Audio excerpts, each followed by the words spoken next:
आप लोगों ने संगठन बनाया, इसके लिए हम लोग आपको बहुत शुभकामनाएं देते हैं और धन्यवाद करते हैं आपका कि आपने हमें यहाँ आने का मौका दिया। मैं देख रहा हूँ प्रिंट मीडिया के और सोशल मीडिया में कहीं ना कहीं जो सोशल मीडिया प्लेटफॉर्म पर जो आवाज़ बुलंद कर रहे हैं वो सब चेहरे यहाँ पर दिखाई दे रहे हैं।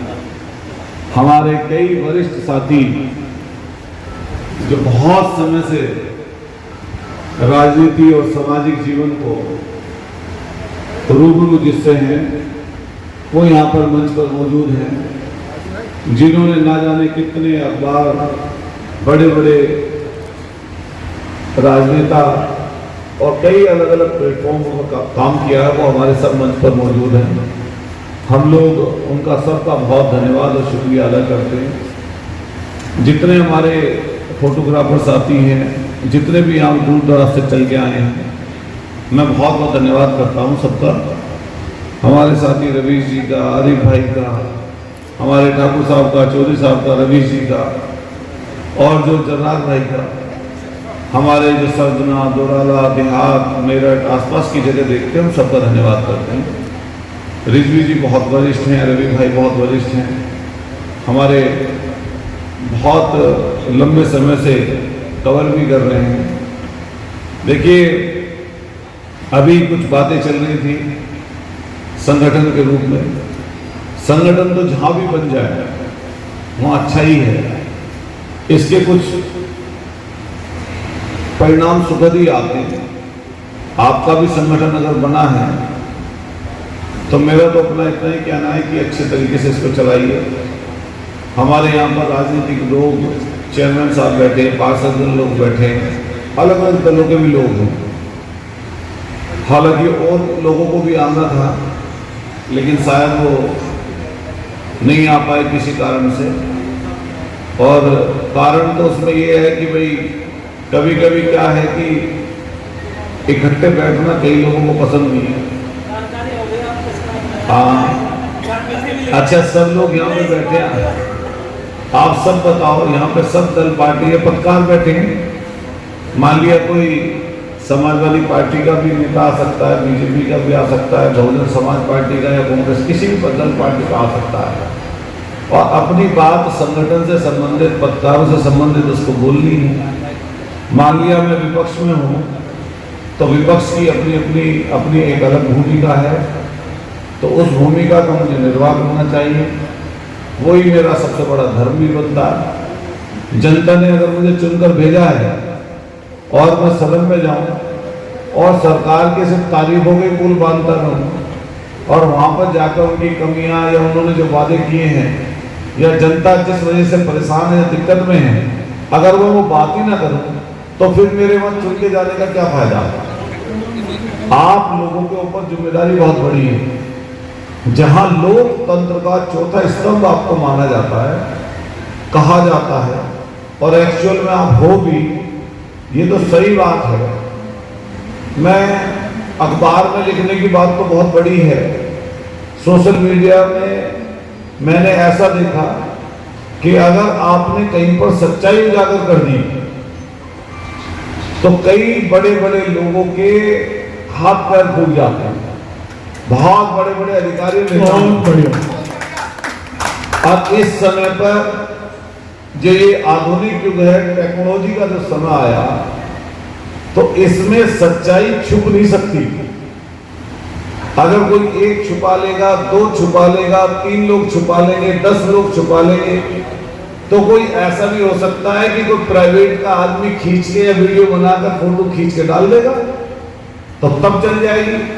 मैंने तो ऐसा देखा कि नेशनल मीडिया में कई बार खबर 10-10 दिन बाद, थोड़े दिन हो जाओगे सामने से, 10-10 दिन बाद खबर होती है। मैं देखता हूं जो सोशल मीडिया पे 10 दिन पहले खबर आ गई, 15 दिन पहले आ गई, तो कई बार जो हमारे राष्ट्रीय चैनल हैं, मेन स्ट्रीम मीडिया है, बिल्कुल उसको दिखाना ना चाहते हो, बिल्कुल दिखाना ना चाहते हो, लेकिन जब सोशल मीडिया पर वो रन कर जाती है, वायरल हो जाती है खबर, तो मजबूरी में सरकार को भी कहीं ना कहीं छूटा पड़ना पड़ता है, और जो उनके इशारे पर कई लोग काम करते हैं, जो बड़े चैनल्स हैं, उनको भी वो खबर दिखानी पड़ती है। और आज के समय में महत्व हर एक उस बात का है जो जल्दी खबर को दिखा दे।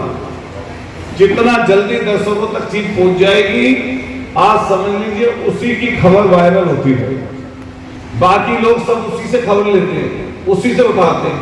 कई लोग तो मौके पे जाते नहीं, मान लिया सोशल मीडिया से किसी की खबर कहीं से आई और वो प्लेटफॉर्म बड़ा है, वहीं से खबर ले ली और चला दी। आज सरकार तो छुपाना चाहती है बहुत सारी चीजें, लेकिन इस युग में छुपा नहीं सकते आप। अभी जैसे मैंने देखा लेटेस्ट खाद की कमी, तो कई जगह आप जाओगे तो जो जिनको खाद की जरूरत ही नहीं हो, खाद की चर्चा क्यों करें? लेकिन जिनको जरूरत है वो तो चर्चा करेंगे ना। अब वो उन तक कैसे चीज पहुंचे? किसी राष्ट्रीय चैनल पर हमारे पूरे देश में इस समय खाद का, यूरिया का, डीएपी का भारी संकट है। किसी आपको राष्ट्रीय चैनल पर 60-70% जो आबादी है, जो प्रत्यक्ष या अप्रत्यक्ष रूप से किसान देश की जीडीपी में और देश की अर्थव्यवस्था में अपना योगदान देते हैं, उससे देश चल रहा है, आपको कई मेन स्ट्रीम मीडिया में नहीं मिलेगी। हुआ क्या? किसी लोकल के रिपोर्टर ने वीडियो बनाई और लाठी चलते हुए पुलिस की सोशल मीडिया पर डाल दी। आज की तारीख में अखबारों में भी वो खबर छप गई थी।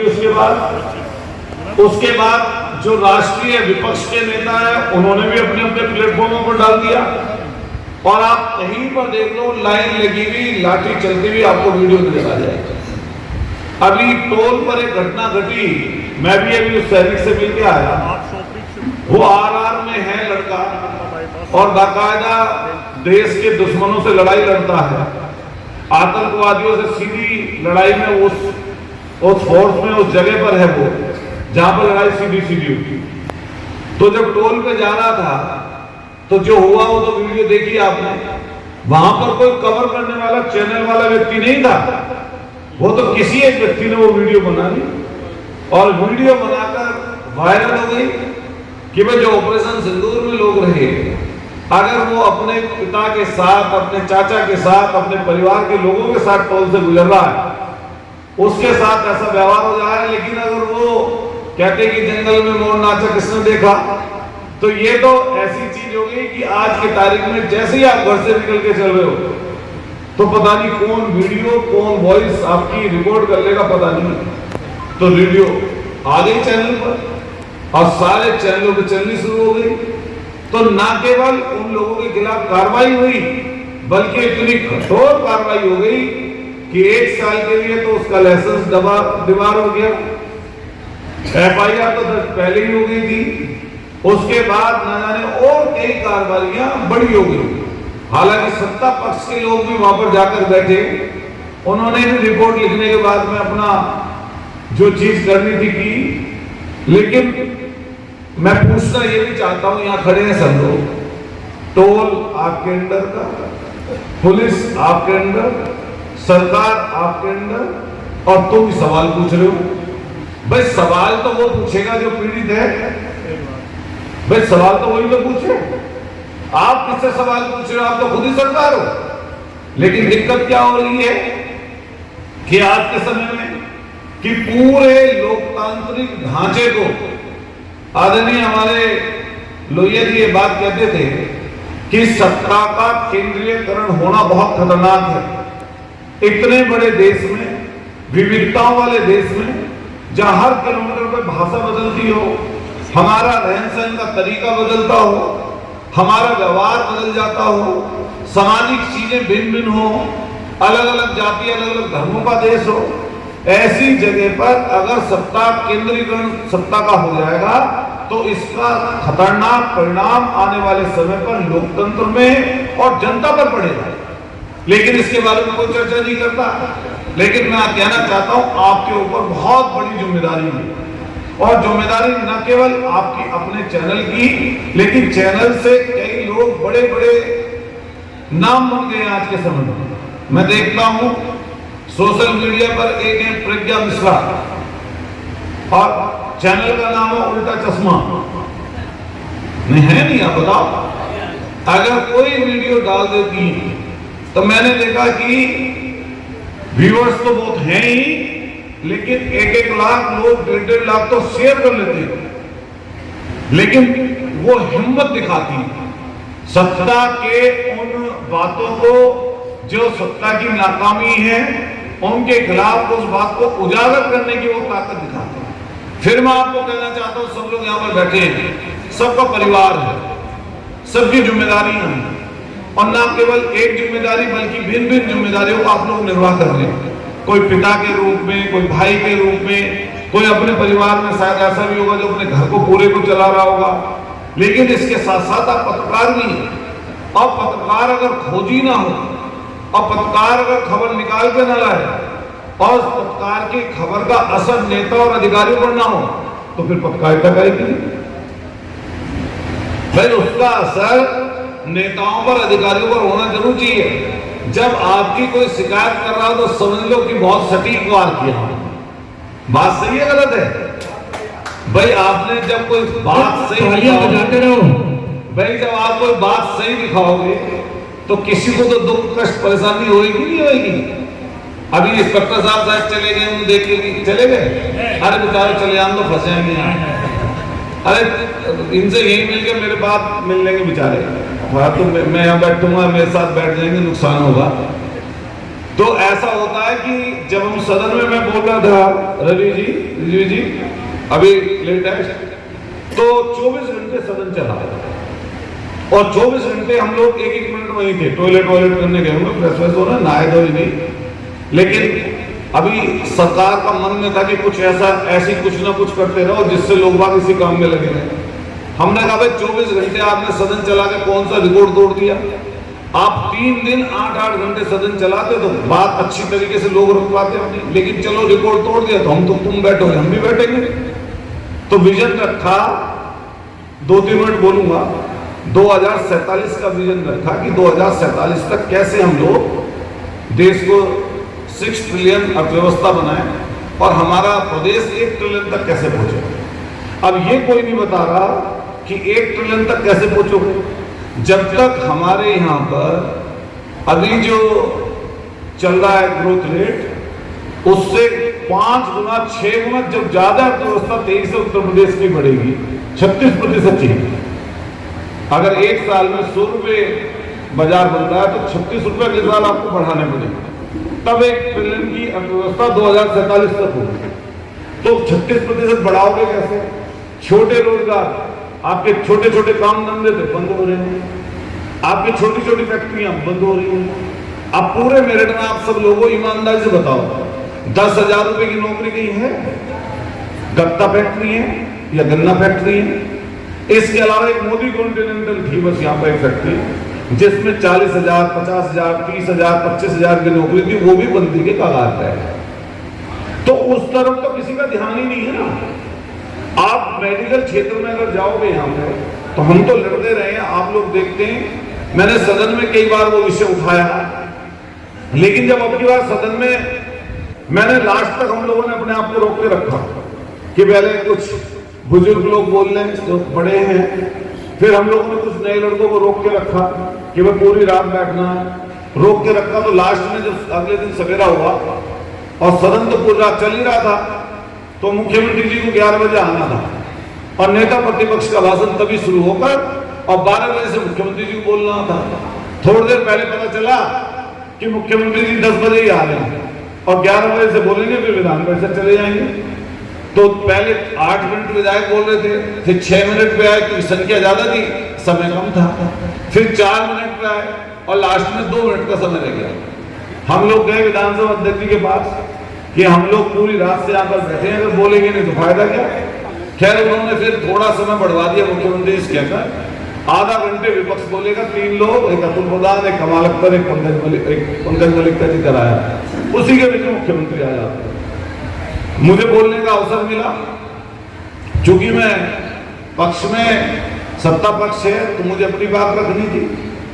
तो आप कोई अगर मेरा भाषण उसमें देखेंगे, सुनेंगे, जानेंगे, तो अगर सामने ताकतवर व्यक्ति है और अगर आप में कुव्वत है और अगर आप में साहस और ईमानदारी है, तो आप तब सच बोल पाओगे और तभी सही बात कर पाओगे। वक्तव्य उसका अच्छा होता है दो चीज से जो दूर रहे, एक डर और एक लालच। अगर डर आ गया मन में तो आप शब्द खा जाओगे, फिर जो बोलना है आपको उस समय पर वो बोल नहीं सकते आप। और अगर आपको लालच आ गया कि सामने वाले से ये मेरा लालच है, तब भी आप सच नहीं बोल पाओगे। तो मैंने तो हमेशा अपनी चीज में ये सीखा कि जब जितनी बड़ी जगह पर हो, ताकतवर जगह पर हो, तो हम लोगों का ये होना चाहिए प्रदर्शन कि हम सामने वाले से कभी घबराए ना और डरे ना और लालच में ना। तो मैं भी, आप लोगों ने कवर भी किया होगा, अभी मुख्यमंत्री जी मेरे आ रहे थे, तो देखिए लोकतंत्र के अलग अलग पहलू हैं। मंडलीय समीक्षा है और मंडलीय समीक्षा में अधिकारी मंडल के आने हैं। आप तो पत्रकार थे, आपने देखा होगा। और उस मंडलीय समीक्षा में इलाके के पूरे मंडल के जनप्रतिनिधि कौन है? जनप्रतिनिधियों में इन्होंने श्रेणी रखी, हालांकि प्रधान भी जिला और चेयरमैन सब लोग जनप्रतिनिधि हैं, लेकिन विधायक और सांसद। तो वहां पर बोर्ड पे तो ये तो लिखा हुआ है नहीं कि साहब समाजवादी के रहेंगे नहीं रहेंगे या बीजेपी के रहेंगे या नहीं रहेंगे। अगर ये लिख दिया जाए कि भाई यहाँ पर विपक्ष के लोग नहीं आएंगे तो हम जाते ही ना। अब मंडलीय समीक्षा हो रही है और उसमें हम लोग अपना पक्ष ना रखें, अपना जाकर क्षेत्र का, तो फिर क्या फायदा उसके चुने जाने का। मैं गेट पर पहुंचता हूं तो एसपी साहब गेट पर रोक के मुझसे कहते हैं आपका तो नाम ही नहीं सूची में। मैंने कहा भाई ये तो लिख रहा है जनप्रतिनिधि का प्रवेश यहाँ से इस गेट से। तो मगर मैं भी जीता हूं, क्या मुझे पशुओं ने थोड़ा चुना है? भाई मुझे भी तो इंसानों ने चुना है, तो मैं भी तो अपने क्षेत्र की बात रखूंगा। कह रहे नहीं साहब आप अंदर नहीं जा सकते, मना हो गया। इसी समय पे ही डीएम साहब का फोन मिला तो उनकी फ्लीट में तो बात नहीं हो पाई। कप्तान साहब से बात हुई, उन्होंने कहा जी आप वहां पे बैठ गए? मैंने कहा बैठ गया। फिर उन्होंने कहा कि भाई ये तो आपका तो नाम नहीं है। मैंने कहा नाम क्यों नहीं है, इसका कारण बताओ। मैंने कहा मेरा अधिकार है कि मैं रात भर जब तक मुख्यमंत्री यहाँ रुकेंगे जब तक मैं इसी ऊर्जा भवन के सामने बैठूंगा, ध्यान रखना। और तुम पे उठाया तो उठा लो, उसके लिए तैयार हूं। आपको यकीन नहीं आएगा, आधा पौने घंटे में अंदर से मैसेज आ गया कि बुलवा लो। नहीं आया? बताओ। बिल्कुल आया। बुलाया। मैंने सारे अधिकारियों से कहा कि सरकार में एक हिस्सा है सरकार का, लोकतंत्र, एक हिस्सा सरकार का, एक हिस्सा विपक्ष का है। तो अगर विपक्ष ना हो तो लोकतंत्र अधूरा है, फिर उसकी कोई मान्यता नहीं है। तो इसलिए हम लोगों को ऐसा कभी नहीं करना चाहिए कि मुख्यमंत्री आए। मैंने कि मैं पक्ष विपक्ष की बात ना करके बता दूं, अखिलेश यादव जी जब मुख्यमंत्री थे तो मेरठ के लक्ष्मीकांत वाजपेयी प्रदेश अध्यक्ष थे। जब चाहते थे तब अखिलेश यादव जी से मिल के आते, तब चाहते थे। कैबिनेट मंत्री को रोक दिया जाता था, लेकिन अगर भारतीय जनता पार्टी का प्रदेश अध्यक्ष या बसपा या कांग्रेस का कोई विधायक, आप किसी विधायक से, किसी उस समय के सांसद से पता कर लेना, अगर सत्ता पक्ष का कोई विधायक है, उसका एक काम क्या होगा, विपक्ष का आदमी वहां पे चला गया, किसी काम को उन्होंने नहीं किया। मुख्यमंत्री जी ने मना नहीं किया था, यहां पर भी आया होगा तो मुझे नहीं पता, लेकिन हमारे सामने वो बात नहीं आई। यहीं के लोगों ने सोचा कि ये जाएगा तो कुछ बात उठाएगा। और आपको यकीन नहीं आएगा पत्रकार साथी, क्योंकि आप तो अंदर थे नहीं। मेरा जब शुरुआत हुई तो मुझसे पहले 3 मंत्री, एक बागपत के मंत्री केपी मलिक, एक मंत्री शर्मा जी साहिबाबाद वाले, एक मंत्री मेरठ के सोमेंद्र तोमर, 3 लोग। बाकी मेरठ के सांसद लक्ष्मीकांत वाजपेयी जी राज्यसभा सांसद, एमएलसी असमनी जी, मेरठ के विधायक अमित अग्रवाल जी, धर्मेंद्र भारद्वाज एमएलसी और गुलाम मोहम्मद साहब, और सबसे लास्ट में मैं था। ऐसे जो जनप्रतिनिधि लोग बैठे थे, विपक्ष का मैं ही अकेला था। तो मैंने पहले की बात मंत्रियों ने, तीनों ने कह दिया, मैं कुछ नहीं बोल रहा हूं। सांसद जी ने कुछ नहीं बोला। लक्ष्मीकांत वाजपेयी जी ने थोड़ी एयरपोर्ट की बात की। अमित अग्रवाल जी ने कहा कि रैपिड रेल है, उसके नीचे टूट फूट हो रही है, उसको ठीक करवा दो, बात खत्म। धर्मेंद्र भारद्वाज जी ने कहा रिंग रोड की बात चल रही था, रिंग रोड का कुछ पैसा दे दो, जाम लगता था। फिर उससे आगे असवनी जी ने कुछ नहीं कहा। फिर आए गुलाम मोहम्मद साहब। हमने गुलाम मोहम्मद साहब तो मान लिया गठबंधन के उनके साथ है, लोकदल का होने की वजह से। मैं ऐसा उन्होंने उस समय परिचय दिया कि जनप्रतिनिधि ना हो, हम गुलाम हूं किसी के। एक आध शब्द ऐसे ही बोला, मैंने कोने लगाया और बाद में उनसे कहा कि आप जनप्रतिनिधि हो, दोबारा जीते हो तो आपको कभी नहीं बात बोलनी चाहिए। हमारा नंबर आया, मैंने सर्वप्रथम ये बात कही कि साहब आप सबके मुख्यमंत्री हैं, जिस सदन का मैं सदस्य हूं उसके आप नेता हैं, और यहाँ पर आपने मंडलीय समीक्षा बुलाई है, तो मुझे किस कारण से 1 घंटा पौना घंटा बाहर रोका गया। उन्होंने कहा कि आपके साथ वो एस्टिमेट्स पीडब्ल्यूडी के नहीं थे। मैंने कहा इन्होंने गलत बोला, मैंने तो दे रखी अपने चिन्ह के पूरे क्या। जब फिर उन्होंने अगली बात कही कि मुझे जब पता चला मैंने आपको बुला दिया, बात खत्म हो गई। मेरा बोलने का नंबर आया, मैंने 16 point back to back, medical college, private अस्पताल, लॉ एंड ऑर्डर, गंग नहर की पटरी, हमारा लेकर दोराला से और सरदना तक ये वाला स्टेट हाईवे की मांग, इसके अलावा जो और छोटी मोटी बातें 16 बात मैंने बैक टू बैक रखी वहां पर। भू माफियाओं का भी जिक्र किया, जो बात हो सकते थे रखी होंगी। मुख्यमंत्री जी को, कमिश्नर को ये कहना पड़ा कि आप मेडिकल में जाइए, देख के आइए, अगर वहां इतना पैसा आ रहा है तो उसकी बंदरबाट क्यों हो रही है। अगर आप बताओ मैं वहां पर जाकर और वहां पर बिस्कुट और काजू खा के चला आता तो मेरी जनता के प्रति जो जिम्मेदारी है उसका मैंने कौन सा निर्वाह किया। फिर ये जो लोकतंत्र है, जो ढांचा है, ये अब भी आप लोगों के दम पर टिका हुआ है। मान लिया मैं हूं अकेला, मैं क्या कर लूंगा। अभी आप 10 रिपोर्टर कहीं पर आकर खड़े हो जाए और मैं अकेला भी खड़ा हूं और पूरा प्रशासनिक अमला है, तो विधायक होने के नाते नहीं, अगर मैं आम भी आदमी हूं तो प्रशासन का कितना ही बड़ा अधिकारी है, मुझे छेड़ने में, छूने में डर जाएगा। बिल्कुल वो डर जाएगा, उसकी हिम्मत नहीं हो सकती कि वो कोई गलत चीज, गलत स्टेप उठा ले। ये ताकत आप लोगों की है। और तो छोड़िए आपकी ताकत का तो पैमाना हम इस चीज से नाप सकते हैं कि 11 साल बीत गए, हमारे देश के सबसे बड़ी गलती तो राष्ट्रपति जी की है, लेकिन कार्यकारी रूप से तो प्रधानमंत्री होते हैं। आज तक एक डर की वजह से प्रेस नहीं कर पाए, जवाब देने पड़ते हैं प्रेस। बताओ कितनी बड़ी ताकत आपकी। अगर जवाब ना देने पड़े हैं, अभी इलेक्शन कमिश्नर की हमने मुख्य चुनाव आयुक्त की प्रेस देखी, और जो खोजी लोग बैठे थे वहां रिपोर्टर्स, जैसे ही उन्होंने सवाल दागने किए शुरू, तो आप बहुत तसल्ली में देखना। और फिर जो संवैधानिक पोस्ट पे बैठा हुआ व्यक्ति है, बहुत प्रभावशाली ताकतवर व्यक्ति है, उसकी तुम आंखें देखना, उसके चेहरे के इंप्रेशन देखना कैसे डर गया।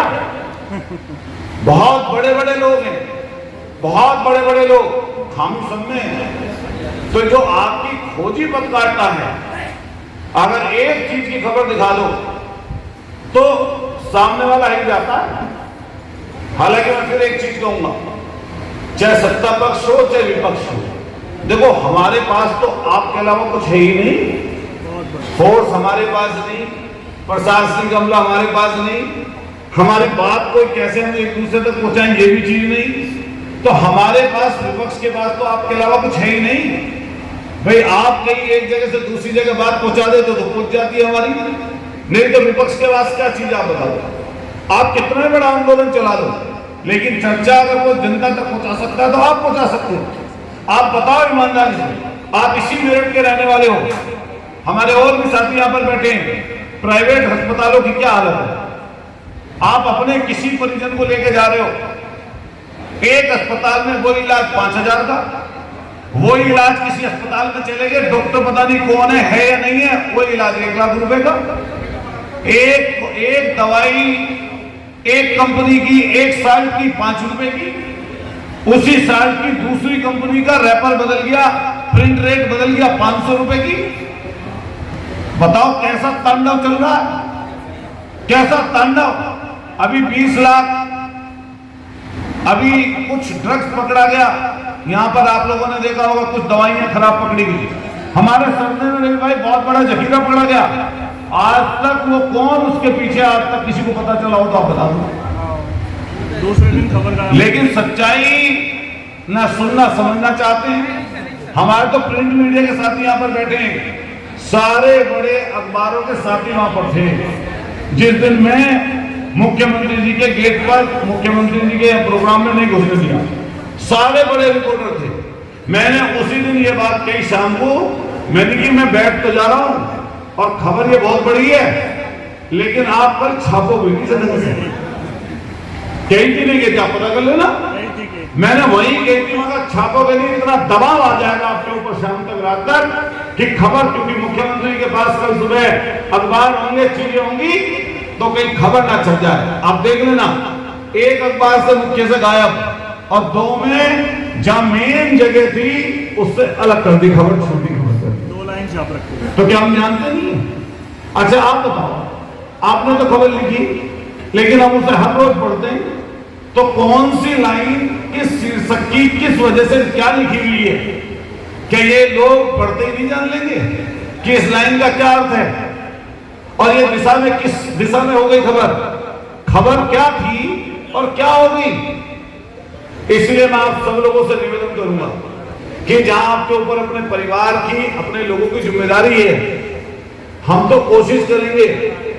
माननीय अखिलेश यादव जी से हमने कहा एक बात कि गवर्नमेंट बने तो सोशल मीडिया के पत्रकार साथियों को भी आप इसी तरह की मान्यता प्रदान करें जिस तरीके का इस समय मेन स्ट्रीम चैनल चल रहे हैं। इतना बड़ा स्टेट है, 25 करोड़ की आबादी का, अगर इसमें 1 लाख या 50,000 लोग ऐसे हो जाएं कि जो हमारे सच्चाई को कहीं ना कहीं उजागर कर दे रहे, अगर इनका बीमा राशि अगर दूसरे पत्रकारों के बराबर हो जाए तो बताओ इसमें क्या दिक्कत आ जाएगी? बहुत बढ़िया, इसमें क्या दिक्कत आ जाएगी?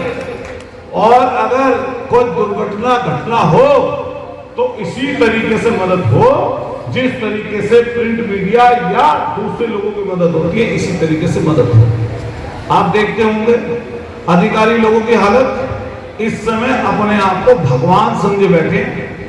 कई लोगों को तो ये लगता है कि अगर आप किसी नेता के साथ उनके ऑफिस में चले गए तो तुरंत के तुरंत ये कह देता अधिकारी मैंने आपको तो नहीं बुलाया।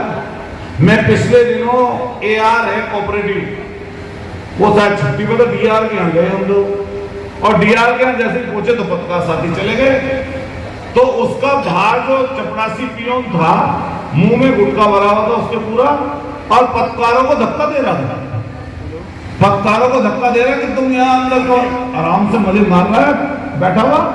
सारे सहकारी बैंक अंडर में है, कोई धरना प्रदर्शन होता नहीं, कोई सवाल जवाब पूछता नहीं, खाद की किल्लत आई तो हम चले गए 2-3 साल बाद, तो आराम से बैठे मजे मार रहे, तो उन्हें पत्रकार देखे तो पागल सा होता है, एकदम से पागल सा हो जाता है। लेकिन मैंने उसे थोड़ा टाइट किया, मैंने कि फेस करो ना, फेस करो इनको, क्या दिक्कत क्या आपको? तो इसलिए मैं कहूँगा देखो आपके ऊपर जिम्मेदारी बहुत ज्यादा है, उस जिम्मेदारी का निर्वाह करते रहिए। और 1-2 जो संघर्ष वाले लोग बचे हुए हैं जिले में उनके साथ मदद करते रहा करो, ये वरना ज्यादा संघर्ष करने वाले लोग नहीं है, सब लोग अपना जो कर रहे हैं वो आपको पता, कोई छुपी हुई चीज तो है नहीं। ये जो घर है ना हमारे, मैं तो कलेक्टर से कई बड़े अधिकारियों से चेयरमैन साहब ये कहा कि मेरे घर में मैं क्या कर रहा हूं, ये दीवार जो है आर पार दिखता है, इसमें जो मैं करता हूँ उसे आपको पता करने में दिक्कत नहीं है, लेकिन अपने दिमाग में ये भी भ्रम मत पालो कि जो आप कर रहे हो वो मुझे पता नहीं लगेगा, पता वो भी मुझे लग जाएगा। इसलिए मैं आपसे एक बात कहूंगा, भाई अतुल प्रधान क्या कर रहा है, दूसरे लोग क्या कर रहे हैं, अगर आप मदद भी नहीं कर पाते, कई बार कई मौकों पर किसी कारण से नहीं पहुंच पाते कोई कारण, लेकिन लोकतंत्र के लिए अच्छे जुझारू लोग चाहे कोई किसी दल पार्टी का हो, उसकी आप संगठन की मदद करते रहिए, जिससे जनता में इस तरह के लोग बनते रहे। जब कोई आंदोलन होता है ना और खबर अगले दिन एक भी लाइन की ना छपे अखबार में, तो आधा तो टूट के आदमी जब भी गिर जाता अखबार पढ़ते हैं, मेहनत बेकार हो गई। और जैसे ही आप लोग खबर छापते हैं, खबर दिखाते हैं, सोशल मीडिया पे, व्हाट्सएप पे चलना शुरू होता, तो आदमी डोड़ा हो जाता है, ये कहता भाई यार जो करा कम से कम लोगों को पता तो चल रहा है। बढ़ जाते नहीं बढ़ जाता। तो मैं आपका धन्यवाद करता हूँ, आप सब साथियों ने मुझे यहाँ पर आने का अवसर दिया। मेरे से संबंधित जो चीजें हैं वो आपको सब लोगों को पता ही है। आपकी एसोसिएशन जब अखिलेश यादव जी से मिलना चाहे तो आप हमें समय बता देना। वो दिल्ली बहुत बहुत धन्यवाद, सभी तालियों से स्वागत करिए भाई। एक बड़ी बात कही है अतुल भाई ने, क्योंकि एक मुख्यमंत्री से मिलना नामुमकिन है। हमारे साथी बड़ी मुश्किल से मिल पाते योगी जी से, और योगी जी से तो विचारों से जैसे मिले पता ही है। तो लेकिन हमारे पूर्व में भी, तो पूर्व में नहीं, जब वर्तमान के हो जाएंगे मैं जब भी ऐसे मिलवा दूंगा। बहुत बहुत धन्यवाद। अभी तो पूर्व में, तो जब आप चाहें, जब अपनी आपकी कमेटी आप बना लें, दिल्ली कहोगे दिल्ली, लखनऊ कहेंगे लखनऊ, हम मिलवा भी देंगे। और इसके अलावा ईश्वर ने चाहा और जनता का आशीर्वाद रहा, गवर्नमेंट बनी, तो मुख्यमंत्री बनने के बाद भी हम अपने मेरठ के पत्रकार साथियों को बहुत बहुत धन्यवाद अतुल भाई। आपका बहुत बहुत शुक्रिया। मैं तमाम साथियों का आभार भी व्यक्त करता हूँ कि आपने यहाँ पर आने का अवसर दिया। आपका प्यार, आपका स्नेह और आपका क्या नाम हमारे ऊपर पत्रकार साथियों को आशीर्वाद बना रहे, ऐसी हमारी आपसे इच्छा है। आपका बहुत बहुत शुक्रिया, बहुत बहुत धन्यवाद। बहुत बहुत धन्यवाद अतुल भाई।